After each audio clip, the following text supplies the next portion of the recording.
voice? Well, that's something I can never understand myself, actually. I grew up studying classical singing for the past 12 years.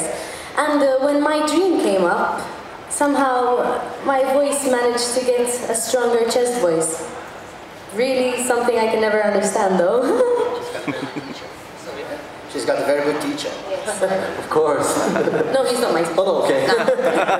Okay, well, teacher. He only sings in the shower. But the Eurovision, why did you want to participate in the Eurovision Song Contest? Well, I myself am a fan of Eurovision. I've been recording the Eurovision every year since 1997, I think. And on tapes? Recording? Yes, oh. all on tapes, yes. And even the Junior Eurovision, I record every year.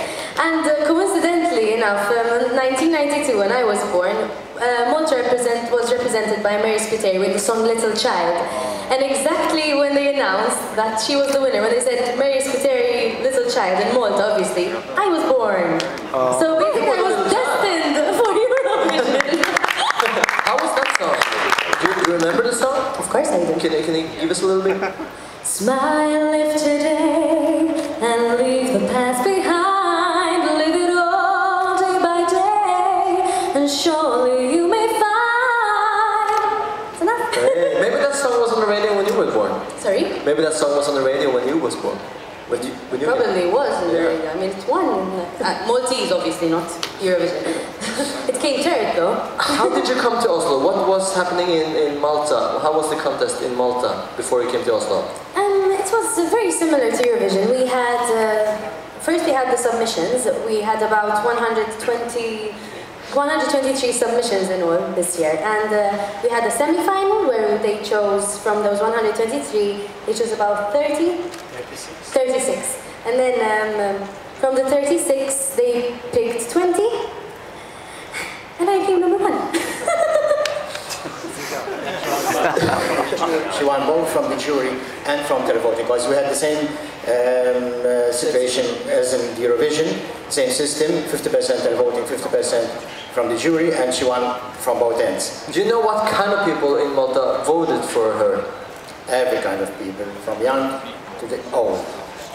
The thing is, Eurovision was my first competition and festival ever, so I didn't expect to go for the first time and win. I mean, no one knew who I was. I just popped out of nowhere, actually.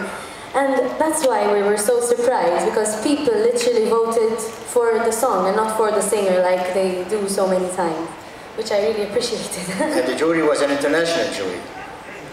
So the 50% came from an international jury, was present in Malta for the festival, and the 50% televoting from all the Maltese and Gossiping people or whoever had a telephone in Malta and was residing in Malta.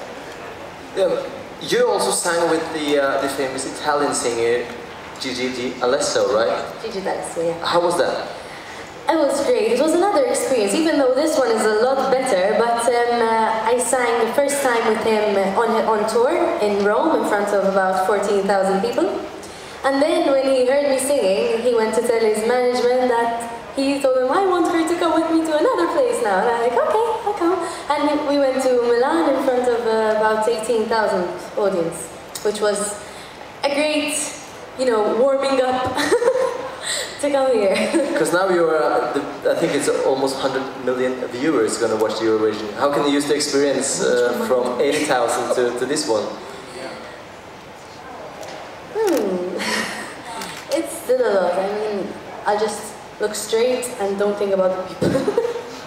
So maybe I won't get excited. Have you guys given her some advice? She had advice, but she's now professional. Once she arrived at the Eurovision Song Contest, obviously she knows how to project her voice. She just concentrates on singing, and the rest will leave it up to the viewers. Is that right? Yeah? When you got such a strong voice, what can actually go wrong with the voice like a day before or during the competition? Well, the worst you can get is getting a cold, obviously. And since Norway is such a cold country, I mean, in Malta it's just sun all the time and you barely get sick there. But coming here, it's so cold. That's a big risk, actually, that the day before you catch a cold or something. So what do you do to prevent? Well, just dress up really loads of clothes. Use the wings. And the wings, good idea. Cover up. As you see, we got a lot of foreign press coming in to meet you. Do we have someone who want to ask some questions? Please stand up. Hi, I'm Avram from Germany, and I've heard your song on German radio stations already, and I think it was released in Germany as a single. It's great. Could you tell us how this happened? Well, obviously we had to find a person and a company to promote, to do the production of this song. He's well known in Malta as well. He had some past experience as well with us in Malta. He worked with us, so it was a natural choice as well. Another question, please stand up. Hi, I'm Mike from ESCCAS and www.escnation.com. Hi Thea, but unfortunately my question is for the albatross behind, because as I understand it, you were in Helsinki as a dancer, is that correct? Yes. Yeah? We'd like to know which costume you prefer, because you seem to wear rather elaborate costumes every time you're in Eurovision. So.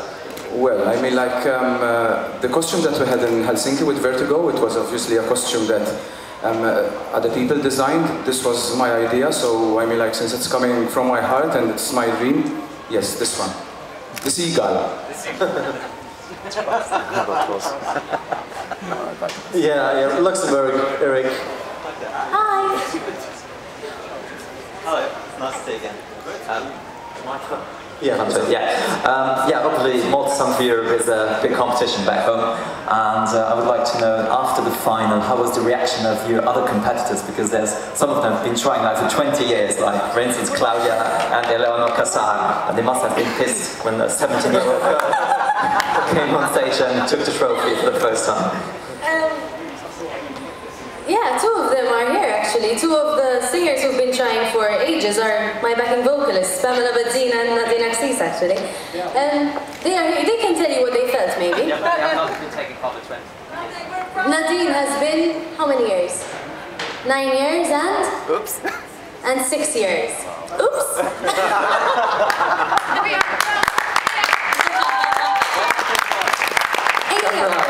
Please come forward. Do we have some other questions? Yeah, please stand up. Hi, I'm Søren from German radio. Hi. Can you tell us a bit about your musical influences? Where do you draw your inspiration from? Who are your musical heroes? My music heroes? Well, everyone who ever asks me as Thea, what's your favorite music? Who are your favorite singers? There are two sides of me. I am a big musical fan. I love musicals, especially Les Miserables and Phantom of the Opera. They're my favorites. And then to the other side, I am a big Beatles fan, so a bit of everything really. And my favorite singers of all time are probably Sarah Brightman, Andrea Bocelli, Josh Groban, Whitney Houston, Beyonce, you know, the powerful voices, what I call them. But those are my two sides. But we can give the microphone to the singers that have been at the national, right? The national in Malta, because Eric was wondering how it was for you guys to see Tia win. Well, when I was in the competition, I knew that you had a really good song. I still appreciate good music and I appreciate good voices. And I'm still a Maltese, and now I'm proud, and I'm supporting Thea fully, like all the delegation and all the Maltese, and I'm looking forward to go on that stage and perform there. It's a really good experience. How about you? From my side, I really admire Thea, Sunny and Jason. Jason was also the composer of the song that I myself and another singer called Clifford had this year. So we already sort of built a relationship, and I was so happy when I was offered to be a backing vocalist for such a beautiful song with beautiful lyrics, beautiful melody, and a great singer, both character-wise and voice-wise. And I really thank you all for making this a lovely experience. For how many years has the Eurovision been a dream for you too? Well,